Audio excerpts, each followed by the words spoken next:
नमस्कार दोस्तों, स्वागत है आपका केवल टाचक लॉ चैनल में।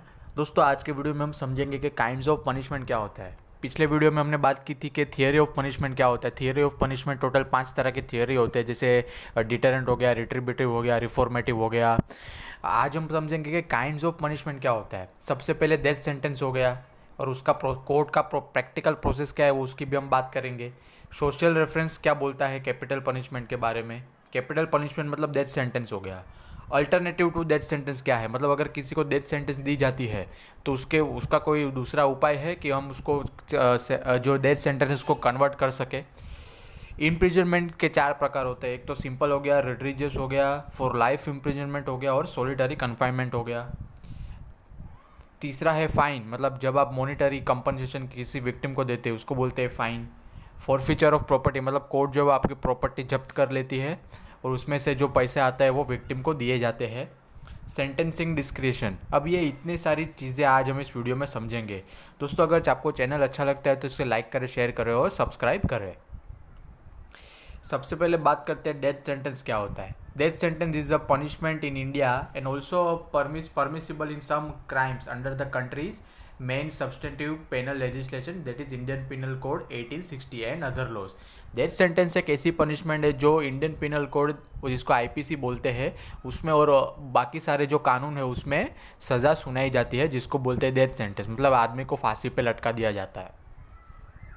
Most recent execution in India took place in March 2020, where 4 men convicted of gang rape and murder of a young woman in Delhi in December 2012 they got hanged। आपने निर्भया का case सुना होगा कि चलती बस में किसी लड़की का रेप हो गया और वो जो चारों कन्विक्ट जो थे उसको सज़ा मिल गई और मार्च में सज़ा मिली और चारों को फांसी पर लटका दिया गया। उसको बोलते डेथ सेंटेंस, जिसको कैपिटल पनिशमेंट के नाम से भी जाना जाता है। देखिए दोस्तों, अगर आप 5 ईयर BLS LLB या तो 3 ईयर LLB कर रहे हैं तो आपको पता होगा कि नोट्स अवेलेबल नहीं होती है। नोट्स के साथ साथ लेक्चर भी अवेलेबल नहीं होते हैं, चाहे आप कोई भी यूनिवर्सिटी ज्वाइन कर ले। तो हमारे चैनल पे आपको सारी चीज़ें अवेलेबल मिल जाएगी नोट्स के साथ, LLM, नेट, PhD, क्लेट, सारी चीज़ें। तो आप चैनल अच्छा लगा तो इसे लाइक करें, शेयर करें और सब्सक्राइब करें। Powers of process of death sentence क्या होता है। सबसे पहले तो ट्रायल कोर्ट में केस चलता है। जब भी पुलिस किसी अक्यूज को गिरफ्तार करती है तब भी वो चार्जशीट कोर्ट में फाइल होती है। चार्जशीट कोर्ट में फाइल होने के बाद पुलिस जो है वो केस को आगे बढ़ाती है। उस जो फर्स्ट कोर्ट होती है, जिस कोर्ट के सामने पहली बार मुकदमा दर्ज किया जाता है उसको बोलते हैं ट्रायल कोर्ट। वो उस केस को ट्राई करती है। अगर उसको लगता है कि ये जो है वो आउट ऑफ जुरिसडिक्शन आता है तो वो सेशन कोर्ट को भेज देती है। उसको बोलते हैं ट्रायल कोर्ट, ठीक है। After completion of processing as given in CRPC, जज pronounce the judgment. CRPC also contains special provision regarding the reason of the death sentence as punishment. According to section 354(3) of the CRPC, provides that the court must record special reason, justify the sentence and state as to why an alternative sentence would not be meet the end of justice in this particular case। मतलब जज क्या करते हैं, सबसे पहले तो दोनों side की आर्गुमेंट सुनते हैं, प्रोसिक्यूशन और अक्यूज दोनों तरफ से पल्ला देखते हैं कि किसका पल्ला भारी है, फिर वो हिसाब से जजमेंट देते हैं। अगर किसी अक्यूज को डेथ सेंटेंस मिल गया तो कोर्ट उसका रीज़न लिखना पड़ता है कि क्यों उसको डेथ सेंटेंस दिया मैंने वगैरह। और डेथ सेंटेंस का रीज़न लिखने के साथ साथ ये रीज़न भी लिखना पड़ेगा कि डेथ सेंटेंस को कन्वर्ट किया जा सकता है या नहीं। कन्वर्ट किस में करेंगे, लाइफ इम्प्रिजनमेंट में, है ना, क्या, ताकि वो जो अक्यूज़ है वो मरने से बच सके। तो ऐसे में क्या होता है, अगर कन्वर्ट करना चाहिए या नहीं करना चाहिए उसका भी रीज़न जो है आपको जज को लिखना पड़ता है, ठीक है। अब conformation by the high court, जैसे ही लोअर कोर्ट जो सेशन कोर्ट होती है या तो फिर सेशन कोर्ट होती है, वो उसको ट्रायल कोर्ट भी बोलते हैं, वो जैसे ही वो डेथ सेंटेंस पास करती है वो कन्फर्मेशन बाय हाई कोर्ट करना पड़ता है। हाई कोर्ट के पास से कन्फर्मेशन लेना पड़ता है, ठीक है। Once the session court pass the death sentence, high court needs to confirm it. High court may or may not confirm the sentence pass by the session court. एक बार session court death sentence pass करती है तो high court के पास से मंजूरी लेनी पड़ती है। अभी हाई कोर्ट के ऊपर डिपेंड होता है, हाई कोर्ट उस सेंटेंस को पास कर भी सकती है और उस सेंटेंस को रद्द भी कर सकती है, ठीक है। स्पेशल लीव पिटीशन, अभी ये सारी चीज़ें ऐसी हो गई जो अक्यूज के पास रेमेडी होती है। आपने निर्भया के केस में देखा होगा कि चारों को डेथ सेंटेंस मिल गया, फिर वो जो एडवोकेट एपी सिंह जी थे जो अक्यूज के वकील थे, दोषियों के वकील थे, वो लोग ने उन्होंने क्या किया, उनको बचाने के लिए सारी तकनीक आजमा ली, और वही जो टेक्निक है वो मैंने डिटेल में इस वीडियो में समझाई है। ठीक है, अब बात करते हैं special leave petition. After death sentence is confirm by the high court on an appeal by the special leave petition may be filed in the by the parties under article 136 of constitution। सबसे पहले session court ने death sentence पास कर दिया, अब high court ने भी उस sentence को कंफर्म कर दिया। ठीक है, तो अब अक्यूज के पास क्या रेमेडी बचती है, स्पेशल लीव पिटीशन की अंडर सेक्शन 136 ऑफ कॉन्स्टिट्यूशन। ठीक है, review and reopening of the case. A petition seeking the review of the judgment or order passed by the Supreme Court may be filed under Article 137 of Constitution before Supreme Court within 30 days from the date of such judgment और order. जैसे ही वो special leave petition का judgment आता है, within 30 days आपको review के लिए अप्लाई करना पड़ता है, क्योंकि स्पेशल लीव पिटीशन में भी अक्यूज को फांसी की सज़ा सुनाई जाती है और अक्यूज को कोई रिलीफ नहीं मिला तो रिव्यू के लिए आप डाल सकते हैं कितने दिन में, विद इन 30 डेज। ठीक है, देखिए दोस्तों, ये प्रोसेस ऐसी है जो आपको कहीं पर भी नहीं मिलेगी, ये आपको इसी वीडियो में देखने मिलेगा। अब दूसरी बात करते हैं क्यूरेटिव पिटीशन।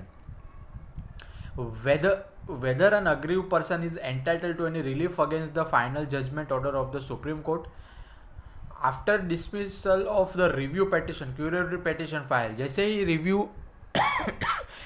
रिव्यू पिटीशन जो है वो कैंसिल होता है, या तो फिर रिव्यू पिटीशन से भी अक्यूज जो वो नहीं बच पाता, तो क्यूरेटिव पिटीशन फाइल किया जाता है। अब रिक्वायरमेंट क्या होती है क्यूरेटिव पिटीशन फाइल करने की। ठीक है, to entertain the curative petition, Supreme Court has laid down the specific condition. The petitioner will have to establish that there was a genuine violation of the natural justice and fear of the bias of the judge and judgment that affected him।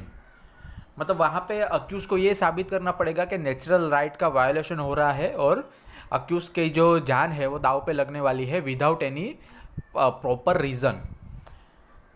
Curative petition must accompany certificate by senior lawyer relating to the fulfillment of the above requirement। एक senior lawyer का एक certificate लगता है उसके sign के साथ, उसके bar council number के साथ, कि आप जो है उन्होंने सारी रिक्वायरमेंट पूरी कर ली है, उसके बाद ही आप क्यूरेटिव पिटीशन फाइल कर रहे हैं। ठीक है,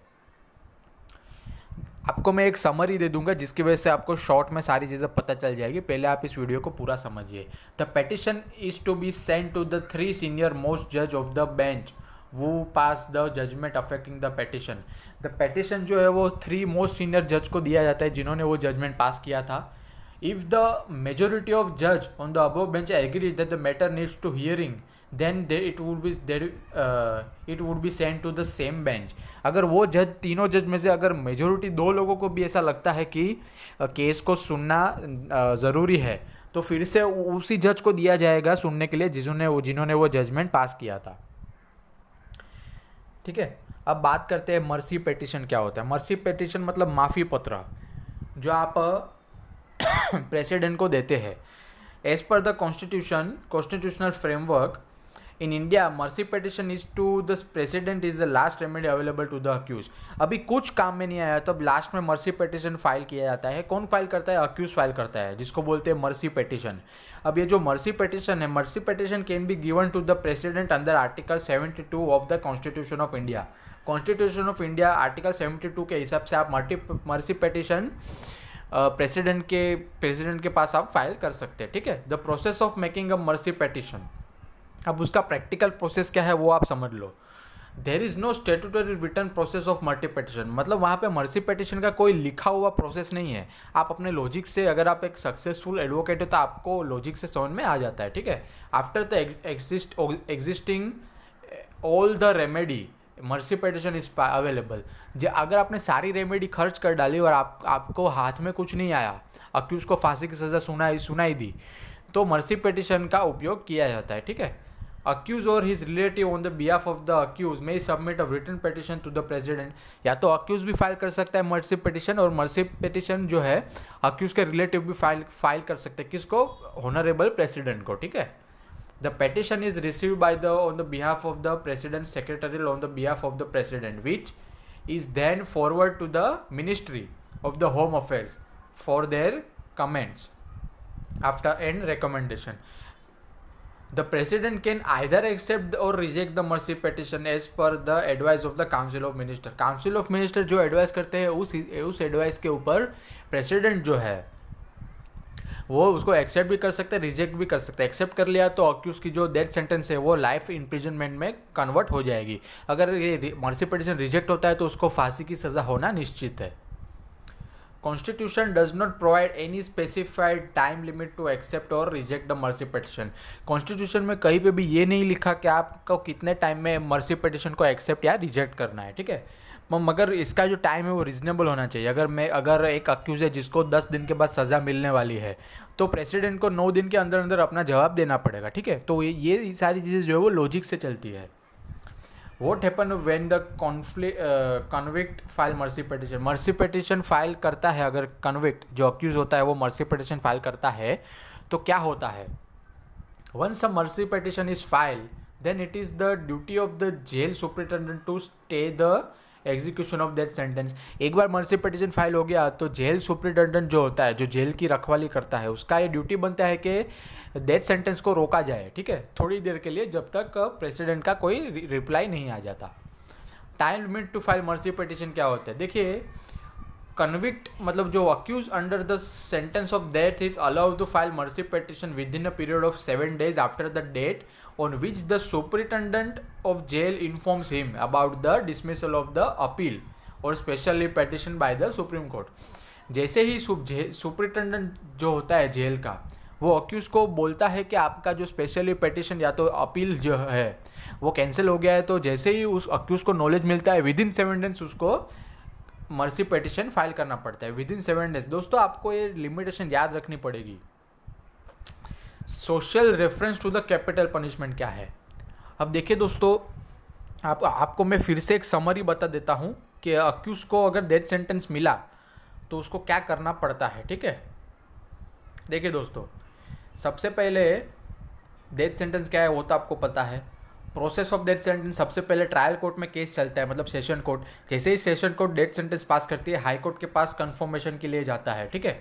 अगर हाई कोर्ट ने भी कंफर्म कर दिया तो स्पेशल लीव पिटिशन आपको सुप्रीम कोर्ट में फाइल करना पड़ता है अंडर आर्टिकल 136 ऑफ कॉन्स्टिट्यूशन.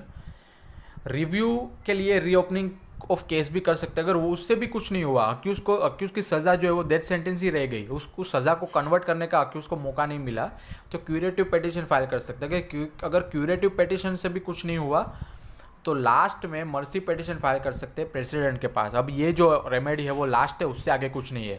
अगर प्रेसिडेंट ने भी डेथ सेंटेंस को कंफर्म कर दिया फिर अक्यूज का मरना निश्चित है, ठीक है. अब बात करते हैं social reference to the capital punishment क्या होता है. Arguments in favour of death penalty. If someone murders someone else they have to give up their human right including the right to live. अगर आप किसी का मर्डर करते हैं या तो फिर क्राइम करते हैं तो आपकी जो ह्यूमन राइट्स है वो कैंसिल हो जाएंगे, ठीक है.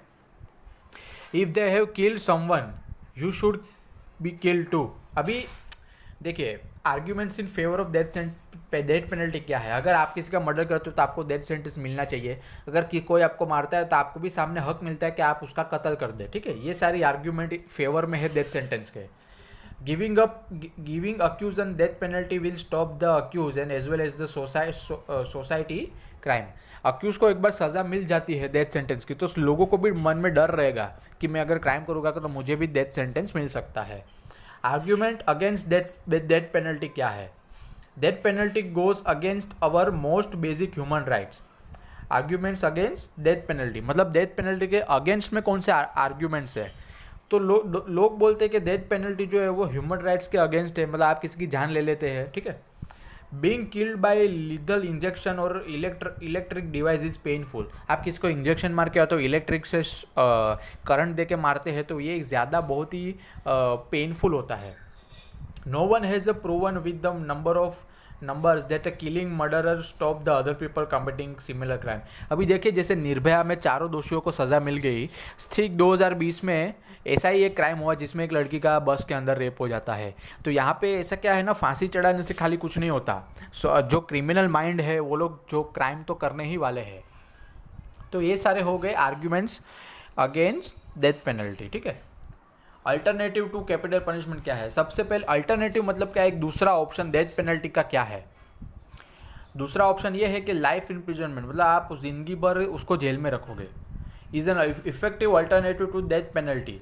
This includes the imprisonment until the natural death of the convict. Natural death हो जाए तब तक उसको जेल में रखेंगे, ठीक है। दूसरा करते हैं लॉन्ग टर्म इम्प्रिजनमेंट, मतलब यहाँ पे क्या होता है 40 से 50 साल का जेल हो जाता है, तो वो भी एक लॉन्ग टर्म लाइफ टाइम ही इसको माना जाता है, क्योंकि 40-50 साल अगर आप जेल में निकलते हो तो आप ऑलरेडी 80 साल के हो जाओगे, क्योंकि अगर आपको जेल होती है तो कम से कम आप 21 साल के तो रहोगे, और 21 साल प्लस 50 साल तो मतलब 70-80 के आप पहुँच जाओगे, ठीक है। तो ये भी एक लॉन्ग टर्म इम्प्रिजनमेंट हो गया।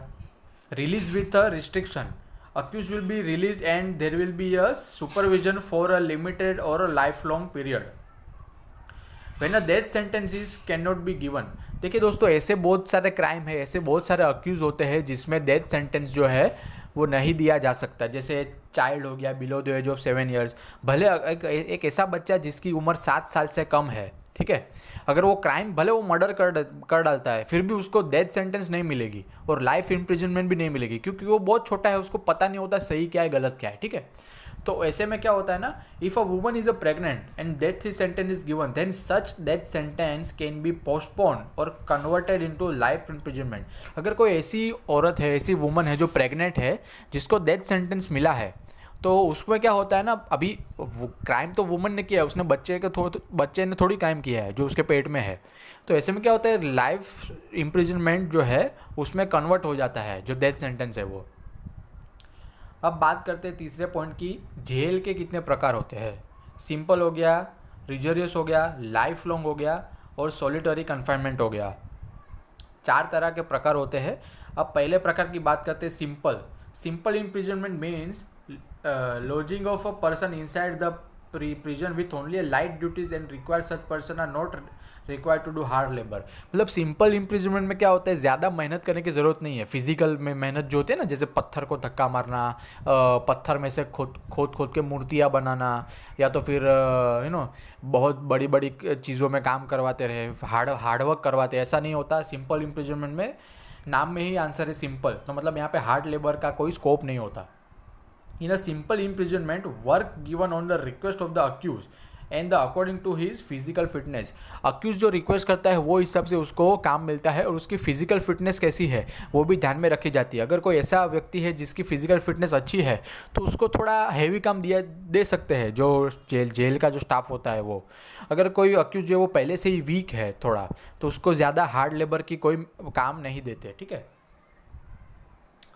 अब बात करते हैं रिजियस इम्प्रिजनमेंट क्या होता है। रिजियस इम्प्रिजनमेंट मीन्स हार्ड लेबर, मतलब यहाँ पे आपको हार्डवर्क करवाते हैं, जैसे पत्थर को तोड़ना, या तो फिर बड़े बड़े जैसे रेलवे ट्रैक बनाना, लकड़े में से फर्नीचर बनाना, जिसमें बहुत ही स्किल वर्क चाहिए।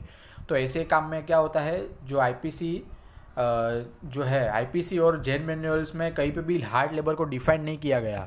ये एक आप लॉजिक से समझ सकते हैं हार्ड लेबर मतलब कि आपने मूवीज़ में देखा होगा कि जो कैदी होती है वो बड़े बड़े पत्थर को धक्का मारते हैं, धूप में काम करते हैं। तो ऐसी चीज़ें रियल लाइफ में बहुत कम होती है, मगर सिंपल इम्प्रिजनमेंट से थोड़ा बढ़ के काम होता है। जैसे ये देखिए मैंने यहाँ पे लिखा है breaking rocks, making roads et cetera, तो ये सारी चीज़ें जो है वो हार्ड लेबर मानी जाती है। लाइफ इम्प्रिजनमेंट क्या होता है। लाइफ इम्प्रिजनमेंट नाम में ही आंसर है कि आप जिंदगी भर आप जेल में रहोगे जब तक आपकी नेचुरल डेथ नहीं होती। It is a sentence of the imprisonment of for a crime under which the convict person to remain in the prison either for the rest of the natural life और until parole. एक तो natural life तक आप रख सकते हैं, अगर पारोल मिल गया तो पारोल का जो टाइम पीरियड हो, पारोल मतलब क्या, एक आपकी सज़ा जो है वो कम कर देंगे थोड़ी सोच समझ के, तो जैसे ही वो सज़ा कम होती है आप बाहर आ जाओगे, ठीक है।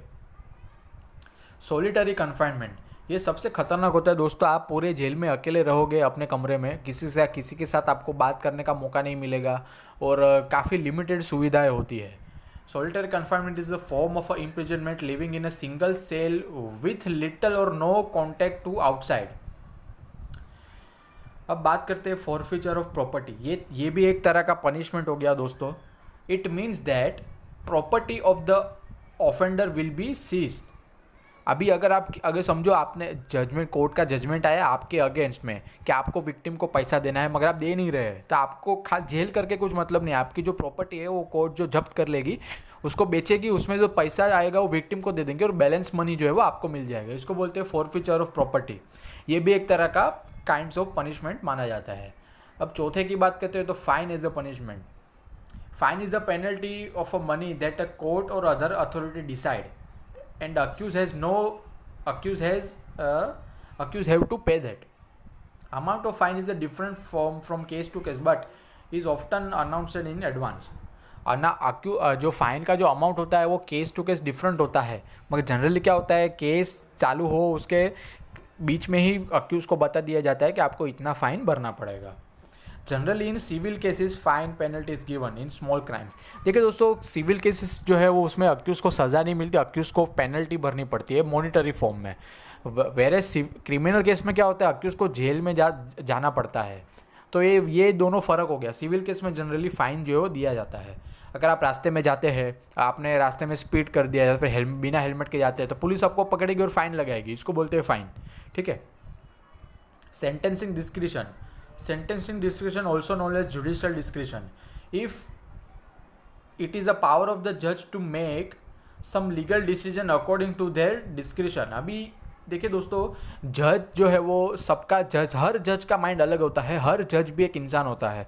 एक कोर्ट में बहुत सारे जजेस होते हैं, सब लोगों का माइंड जो है वो अलग अलग तरीके से काम करता है। अब जज के डिस्क्रिप्शन का फ़ायदा ये है कि कभी कभी अक्यूज को थोड़ा रिलीफ मिलता है, और कभी कभी अगर स्ट्रिक्ट जज हो गया तो वो अपने हिसाब से काम करता है, तो कभी कभी फ्लेक्सिबिलिटी जो है वो कम हो जाती है। The problem of this, it is very harmful because every minds are different and every जजेस are different and the way of think is also different. जज जो काम करते हैं, जो सोचते हैं, जो हिसाब से वो कानून को समझते हैं, वो सारी चीज़ें जज टू जज डिफरेंट होती है। मैं जो समझ पाता हूँ वो अगर आप एक आम आदमी को पूछोगे उसको पता भी नहीं होगा कि पनिशमेंट के इतने प्रकार होते हैं। तो मुझे पता है क्योंकि मैं एक मतलब मैं जानता हूँ कानून क्या है। It is a way in appeal many जज पैनल ऑफ द जज here's the case just to find a proper conclusion. अब यहाँ पे क्या होता है, जज जो है वो केस सुनते हैं, मगर वो जज टू जज डिफरेंट होता है उसका जो जजमेंट। तो कभी कभी अक्यूज को ये प्रॉब्लम हो सकती है कि थोड़ा ज़्यादा पनिशमेंट मिल गया, थोड़ा कम मिल गया, वगैरह वगैरह। तो दोस्तों, अगर आपको वीडियो अच्छा लगता है तो प्लीज़ इसे लाइक करें, शेयर करें और सब्सक्राइब करें।